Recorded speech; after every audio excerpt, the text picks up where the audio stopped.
Chief Officer. Hi, I'm Avantika. I'm the Chief Financial Officer. Hi, I'm Natalie. I'm the Chief Marketing Officer. Hi, I'm Robert. I'm the Public Relations Officer. So what do we all have in common? We were all children once. Now, some of us more recently than others, but we can all remember a time in our past when we were either playing with toy cars or toy Barbies. Yes, that was nostalgic. But what we don't remember is this. Or this. Yeah, we just remember asking for the toys, not our parents being broke. So we came up with a solution called ToyPond. ToyPond is a toy service company that allows parents to buy and sell secondhand gently used toys with each other. They're cost affordable, so this allows parents to have enough money in their wallets, but they can also reduce toy clutter, which allows them to spend time with their children, which matters most. So, how does it work? Okay, so let's say you're in a selling situation. You would first make a profile on our website. You would then list the toy that you want to sell and the preferred price. After that, we would ship you an empty box and sanitization wipes, and that would be shipped right to the buyer. And then lastly, you would get a rating on your profile. And then let's say you're the buyer in the situation. We would first, again, make a profile on our website. You would select the toy you'd like to buy and purchase it. That toy would be shipped directly to you in a box with sanitization wipes. And of course, you would rate your buyer's profile. Alright, so obviously before we made our business, we had to look at our competitors to help develop our UVP. So one of our first direct competitors is Play. And if you don't know what Play is, it's like a subscription-based toy rental website. It's 3 to 7 toys a month. They're brand new toys, and there's not a lot of flexibility. So that's kind of one of the issues is you don't really know, what you're getting and how many you don't get to really choose. Another issue is since they are new toys, they are expensive. And since ToyPond uses used toys, it is a little bit more cost affordable. Another direct competitor would be eBay. If you're not familiar with it, you can buy and sell things between other consumers that are obviously used. The issue with this is it's not exclusively toys, so you do have to dig a bit, and you don't get to, eBay doesn't take care of shipping or sanitization, and ToyPond would. Some indirect competitors are obviously garage sales and the trash. Garage sales are very unpredictable because they're not year-round, you don't know what you're getting, you have no idea where they are. And then the trash is very wasteful, and of course it's bad for the environment because most toys are not recyclable. Okay, so next we did our interviews and surveys. We did around 40 in-person interviews with different faculty and staff from our school and also different family members. And then we also did 217 surveys with mainly moms from the April Mom Network. And then from those surveys, we learned that people bring in around 22 to 24 toys into their house per year, which tells us that we actually have a place in the market. And then also, a main thing that people were concerned about was sanitization, of course, to make sure that kids don't get sick from the toys. So we're going to include sanitization wipes with the ToyPond box, so when they're ready to ship, they can wipe down the toys and then ship it off. And also there'll be a terms and conditions agreement that they'll agree to. So we're not liable for anything we make or toys. So now you guys are probably wondering, how are we going to make money? Because let's be real, that's what business is all about. So we decided to take a 20% commission off of all sales because these prices are going to be set between parents. We're taking 20% commission for the ToyPond box, the sanitation wipes, and then also just quality control. We averaged a price of $7 per toy. This is based off of prices we saw on eBay and just local secondhand stores, which gives us a revenue of $1.40 per sale. And then we also looked at our total addressable market, which is 83 million people, families with children under the age of 10 in the United States. That gives us 1,996 toys that we need for this to work, but it's not a problem for us because the toys are going to be sold between parents. And that gives us a revenue of about $2.7 billion. And then we made a little smaller, looked at Illinois, and we got a service addressable market of 1.5 million people, or families with children under the age of 10, which gives us 36 toys that we need, 36 million toys. Again, not a problem because this happened between the parents, giving us a revenue of $50 million. And then again, we are a startup company and this is our first year, so we look more realistically. In Naperville, we found that there's 33,000 families with children under the age of 10. But realistically, again, we're a small startup company, so we're targeting 1% of that, which is 335 families, based off of the $1.40 per toy for 24 toys a year. We're getting a revenue of $11,300, which is pretty good for a first-year company. So, Okay, so one of the most important parts of getting your startup going is making sure that your name is well known and people know your company exists. A huge way that we plan on doing this is utilizing Facebook and most importantly the Naperville Moms Network on Facebook. Since we plan on mainly focusing on Facebook, the Naperville Moms Network is a huge way for us to get in contact of the moms around Naperville. The Naperville Moms Network is a Facebook group with a bunch of Naperville moms posting about different things going around in the community, different ways to make your life easier. And they also have these like monthly luncheons that we'd be able to possibly pitch our company at. We've already gotten in contact with the Naperville Moms Network. We had them post our survey, as well as we've been talking to them about different ways we'd be able to market. We found that one way that we'd be able to market is possibly coming to one of these luncheons and pitching our company, as well as posting different ads on their Facebook group. So far, we've made a website, which is just the basics.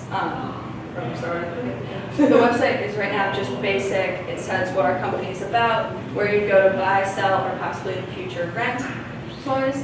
Right now, it isn't set up to list your toys yet.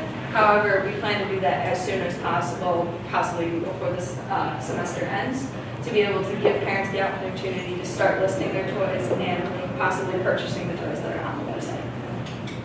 Okay then, so what's next? We're gonna try to get some sales in the Naperville area. Okay, so as Robert said, since we do want to make sales in our first year, we're going to do that. We decided we're going to talk to some people we surveyed and interviewed who are really interested in our company and ask them, would you like to buy or sell toys on our website? And if they say yes, obviously, we will help them list the toys on our website, take care of shipping, take care of sanitization, and then also take care of actually getting it to the door.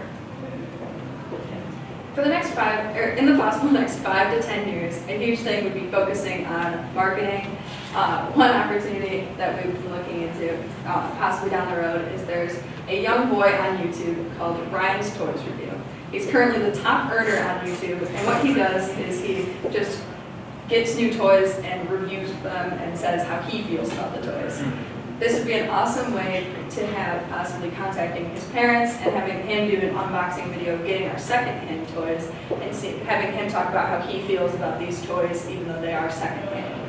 Another smaller way for us to make sure we get our name out there would be through mommy bloggers, because mommy bloggers are constantly posting about different ways to save money, get rid of toy clutter, and overall make their lives easier. One mom that we found was the money-saving mom as well as the money-making mom. She is known for posting different ways for moms to make money off the things in their house and save money. We would be able to talk to her about explaining what our website is in order to make money off selling her toys, as well as save money by purchasing secondhand toys instead of new toys. Then another mom is known as the West Coast Mommy. She posts about different ways to reduce toy clutter, and one of the ways she suggests is to cycle your toys out by putting them in one tub and bringing the other tub out, and then putting that tub away and bringing out the other tub.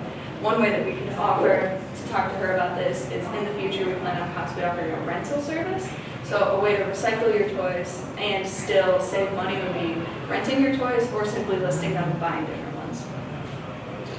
So we're going to be asking for $250, which will get us $50 for shipping boxes, and which will buy us 24 large boxes and sanitization wipes, $50 for the website domain so we can put that on the Facebook ad, and $150 for the Facebook ad, which will get us 20,000 views on the ad and then 3,000 different website clicks. So, ToyPond will erase toy clutter, save you money, and save you time for the things that are most important in your life. Invest in family, invest in ToyPond today. Thank you.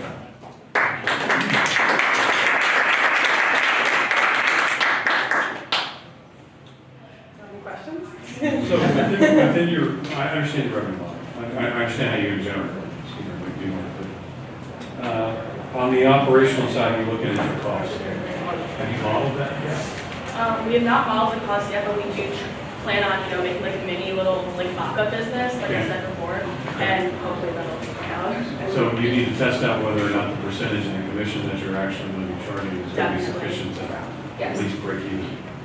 This is why we plan on asking for about $50 for the packaging as of right now, is we plan to do a very basic, small group to test this product out on. This would give us an idea of how our revenue and our cost for shipping and such will even out. You cited eBay as kind of a model about what they do and how they do it. They don't take possession of anything, and they have no distribution costs. Yeah, that's why we really like eBay. We don't want to have any inventory. We don't want to deal with that because it's going to be it's a lot. So. Have you done any research on how they actually set up to try to limit their risk and their liability? They actually have a terms of agreement. That's kind of where we got our idea from, because we did want to make sure that our company wasn't liable for such things. Okay. And so we did research, and that is what eBay does. They have a terms of agreement with each purchase. Yeah, so that's how they do it as well. But a way we plan on being different from them is offering more of a very serious like customer ratings review, since this is toys and we don't want anything happening to kids, any defective toys or kids getting sick. So this is why we have our terms and agreements, as well as we're trying to make sure we have control of the sanitation. Okay. One other thing to consider on the liability side is just the safety aspect. Toys are often generated and manufactured globally, and some of the economies that are done, they're less than safe by U.S. standards. That is a concern for you that I'm going to ask you to take a look at that and see how you might be able to address that. Choke hazard obviously is a big thing. Yes. Ask McDonald's with all the Yes. stuff they put in Happy Meals. And also the chemical composition of many toys made in certain economies do not pass U.S. regulatory standards. Leather paint. Paint, for example, lacquers, or any other type of chemical treatments or coatings that are put on stuff. Fabrics as well. A lot of fabrics in certain economies are full of formaldehyde. That's illegal in the U.S. Thank you, yeah, we will make sure to look into that as soon as possible. So I wanted to ask about, not carrying inventory, but the process of, if I'm selling my toys and, you know, I've got a buyer, how do I get your box? I believe we would ship it to your door. So you're gonna ship me the box when the sale happens? Talk me through that process. So what we were thinking is, so like your buyer, this situation. Yep. Alright, so your buyer, so once you actually buy the toy, like when the sale is made, we ship you the box and the wipes, and with the toy, obviously, and yeah. You're not shipping me the toy. No, I have the basically toy. no. So we're Oh, sorry. Yeah. We're shipping the box to the seller. The seller will put the toys, because something we found is that parents have busy schedules, so they want, that's why also with eBay, we're helping with the shipment.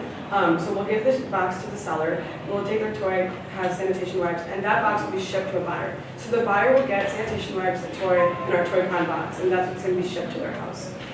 But are you shipping the box to the seller before the sale happens, or? This is after. Once the sale's final, that's when all the shipment will occur. So then you ship the box to the seller, they do the cleanup, and then they then ship it to the buyer. Yes. And then the seller is paying for the shipping cost.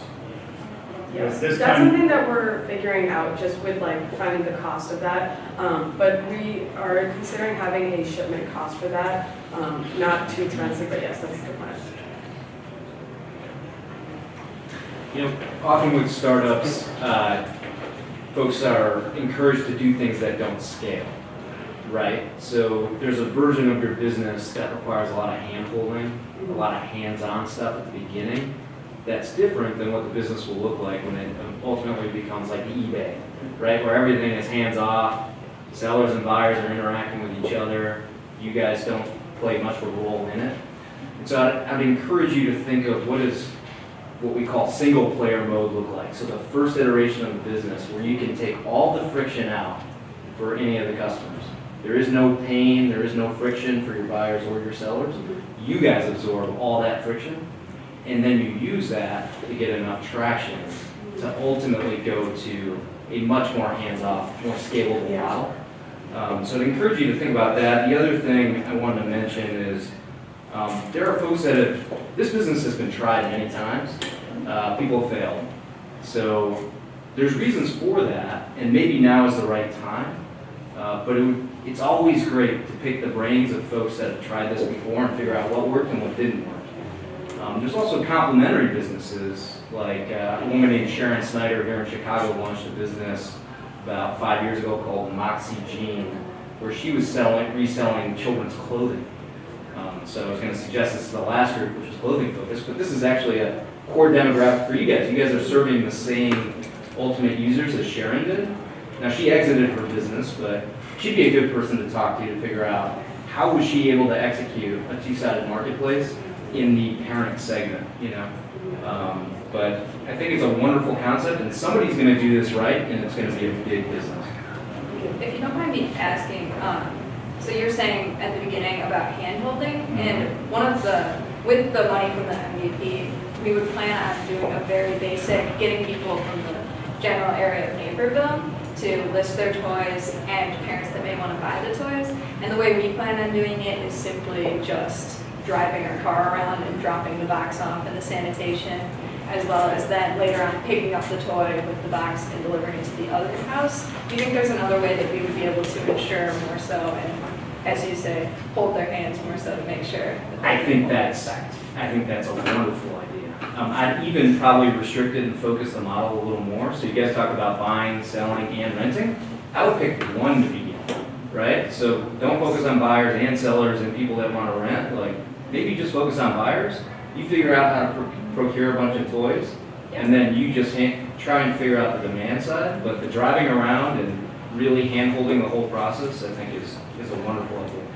I don't know, I kind of disagree respectfully. I think that that's a huge cost of driving it around. We're going through the process of selling American Girl dolls to our neighbors and friends and all of this. I would leave the cost of box and sanitation to the seller.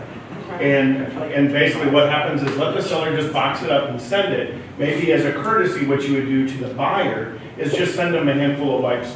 We're thinking about you. We want to make sure that these products are safe.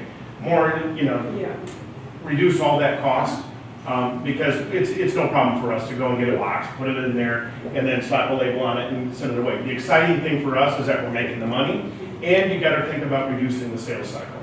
The sales cycle of you shipping, from the time that purchase happens, you shipping, the receiving the box and then shipping it again, the buyers picking this up maybe 10 to 15 days later, and maybe you're giving them an opportunity to change their mind. I think one thing that would definitely help us. Respectfully, That's the risk, though. So if you remove all the friction and any people, if you remove the opportunity for them to fall out of your funnel, we call this the leaky funnel. Yeah. All the opportunities for somebody to stop engaging with your product and your process is a lost customer. So you want to remove all of that. That's right. Which is why, it's a healthy debate, but that's why I would say handhold the process from the beginning to see if you can validate if the model works, and then graduate on to more friction-filled things that also create better unit economics for the business for you guys. Well, There's definitely. two models to test between this. I mean, that's what I was gonna focus say, groups are all about, We'll right? definitely try both and even put out another survey and ask people what would be That's better. what I think. He's absolutely right about the Yeah. friction. We have- Remove it. What about some of the larger toys? I know with my little ones, we have some really big toys that I just can't see shipping. So could you focus more geographically and maybe, or as a separate entity and focus with some kind of kiosk, like a drop-off pickup kiosk with maybe a 3-hour per day window meeting point or something like that where you could commit Like that. to that time frame? That's great. That would, I know that would help me. Yeah. Because we're taking stuff to Goodwill all the time, and we open, they come, they take it out. Something where you like that could idea. have some space donated, or just something like that, maybe locally. That's something we want to do as well, like a donation thing. We first obviously want to start simple and make sure that it's a good company on the basics, but we do want to have some kind of donation service where that would be included, but I really do like that idea. As your idea, with the whole dropping the toy off and having like a kiosk, one thing I was thinking about is possibly if we make a connection with a company in the local area, like I think one of them's like Once Upon a Child, that they sell these kind of toys. If we were able to talk to them about possibly using like their location as an opportunity to do that kind of thing. We may see it as competition, but I don't know. It definitely depends on like the situation. Sure. Yeah. Because a lot of those toys are donated, whereas you won't be making a profit off of that, which of course is nice, but there are some parents with children that are just growing up so quickly that For sure. you need to save money on that. Yeah. Great. Great job. Thanks.